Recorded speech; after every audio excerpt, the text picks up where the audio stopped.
Over half of Africa's 11 vulture species are teetering on the brink of extinction.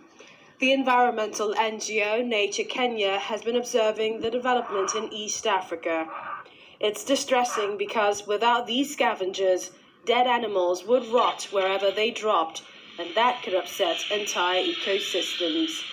Vultures are very much important in cleaning the environment. We call them the nature's undertaker.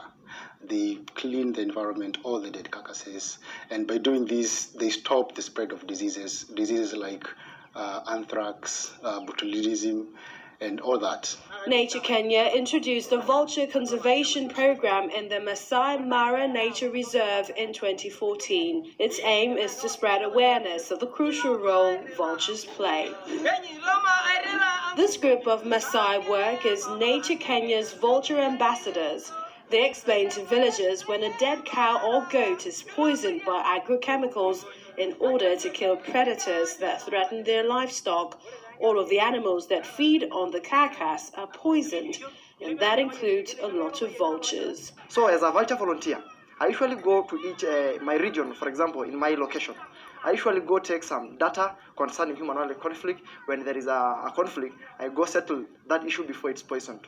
We actually sometimes take the carcasses of those let's say killed animals, and we put them aside, and you can actually talk to the owner of the animal not to poison it. Yeah. Support from villagers and their leaders is key to the NGO's campaign. The assistant chief of one village tells us that battles between humans and animals are an ongoing issue in the Talek area. There is a lot of conflict. Animals are being killed by lions, hyenas, or leopards. And people are also getting killed by elephants, buffaloes, and lions. That danger presents a serious challenge for us. We have a conflict incident every day.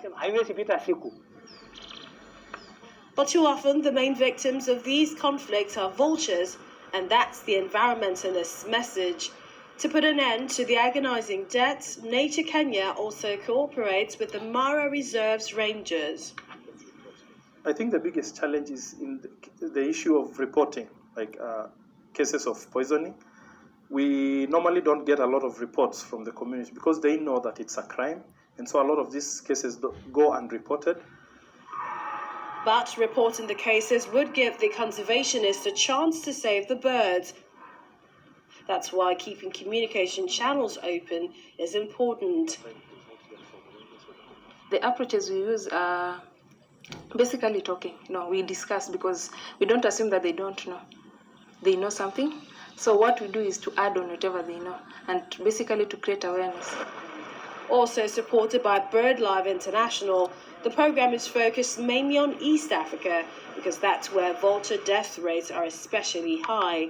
The campaign's push to improve the exchange of information is now starting to yield results. We are getting reports on human-wildlife conflict and also responses to vultures poisoning.